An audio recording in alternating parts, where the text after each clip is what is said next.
Uh, in this video, I am going to discuss about inheritance of one gene. Inheritance of one gene.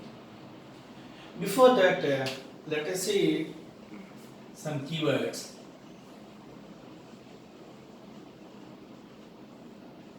Phenotype. What is phenotype? The physical appearance of a trait is called phenotype. The physical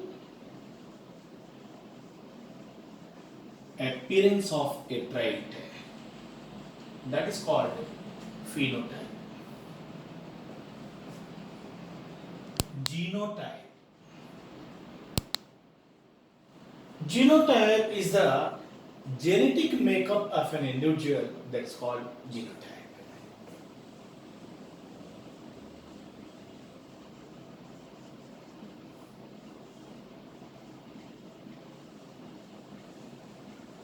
The genetic makeup of an individual, that is called genotype. The physical appearance of a trait is called phenotype. Now this one gene inheritance, that is also called monohybrid cross. Monohybrid cross. See, in this one gene interaction, one gene inheritance, we are speaking about one character, and the character is controlled by a pair of contrasting traits. The character that is controlled by a pair of contrasting traits. So, for example, I am speaking about height.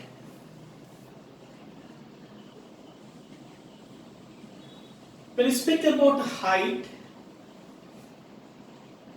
tall, dwarf. So the pair of contrasting. Let us speak about height.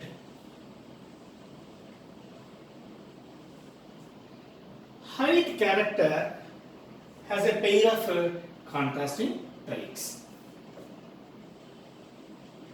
Tall, dwarf, tall, dwarf.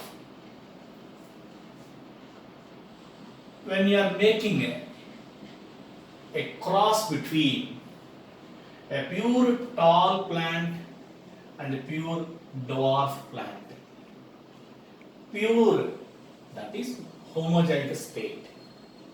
Say homozygous tall plant and homozygous dwarf plant, when they are crossed.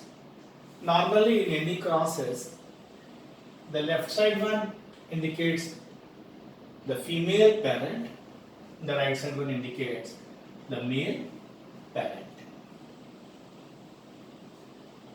Parents are in the diploid condition and the gametes, they are in the haploid condition. The gametes are always in the haploid condition. Parent, gametes. When these gametes are fertilized in the F1, we are getting tall plants. But this tall plant is a heterozygous tall plant, not homozygous, heterozygous tall plant. That is in F1.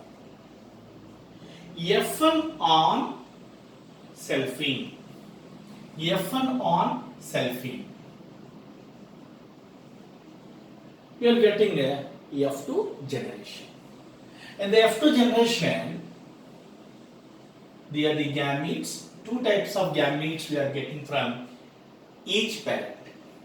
Two types of gametes we are getting from each parent. And a total of 4 progeny. Capital T, capital T, capital T, small t, capital T, small t, small t, small t. capital T, capital T, capital T, small t, capital T, small t, small t, small t. Now here what happened? This is a F2 generation. In the F1 generation, always you get only the dominant character expression. What will be the number of progeny? 1 or 1000 or 100, what it may be, all F1 plants are heterozygous dominant.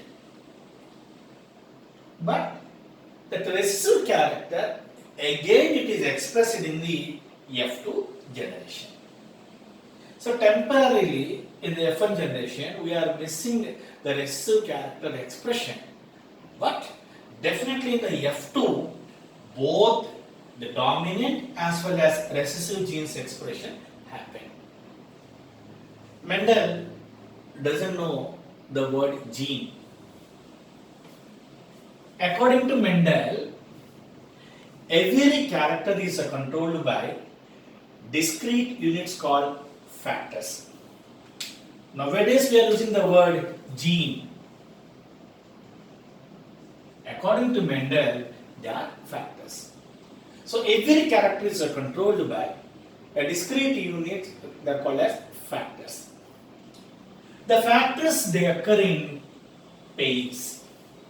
Always the factors they occur in pairs. In a dissimilar pair of factors, dissimilar, heterozygous condition. In a dissimilar pair of factors, only one is able to express its effect, that called as dominant. Now here you see homozygous condition, heterozygous condition, similar, capital T, small t, dissimilar. In this dissimilar condition, only one is able to express its effect. That phenotypic effect is tall, that is a dominant factor. Here small t is there, that is not expressed. The other factor which does not express, show its effect, that is known as recessive factor. The other factor which is not showing its effect, that is called as recessive factor.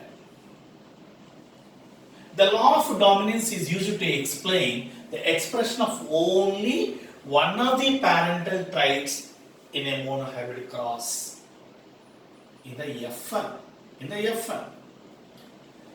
And the expression of both the dominant as well as a recessive happened in the F2 generation.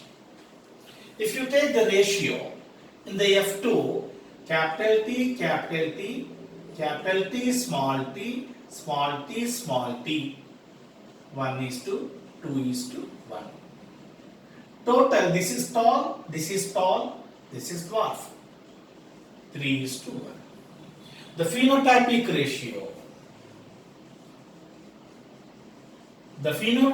ratio is 3:1, and this is a genotypic ratio. The genotypic ratio is 1:2:1. Here the important point is, in the monohybrid cross, in the F1 generation, though the recessive character is not expressed, but it has not lost its integrity. In the F2, both the dominant as well as recessive characters, they expressed. Law of segregation or law of purity of gametes.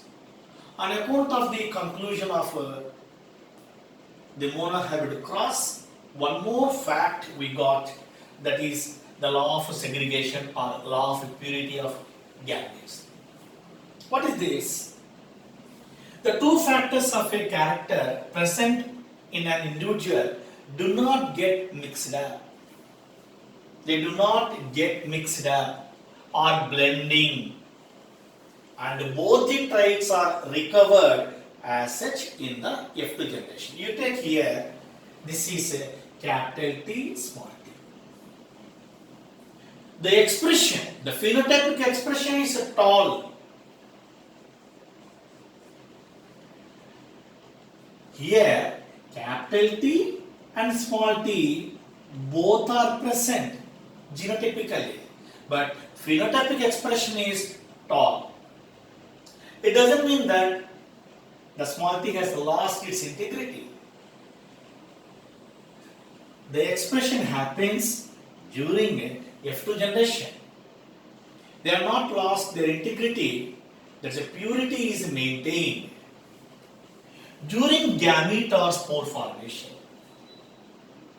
parents are always diploid and the gametes are haploid. During the gamete or spore formation, factors of a pair separate or segregate from each other. Now you see the F2 generation. On selfing, capital T, small t. I got two types of gametes, capital T, small t. I got two types of gametes, capital T, small t. So during gamete or spore formation, factors of a pair separate or segregate from each other so that a gamete carries only one factor. Gamete always carries only one factor of a character. This ensures the purity of gametes. So this is a purity of gametes, and on account of monohybrid cross, we have seen that the law of dominance, the dominance nature and the purity of gametes. But let me tell you one point here. This dominance, law of dominance, it is not universal. This law is not universally applicable.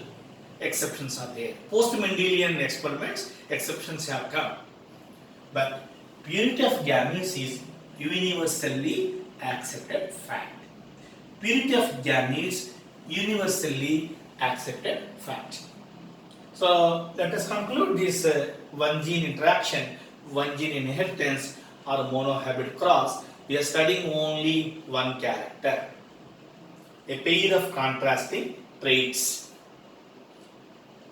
All F1 plants are dominant plants, and in the F2 we got both dominant as well as recessive.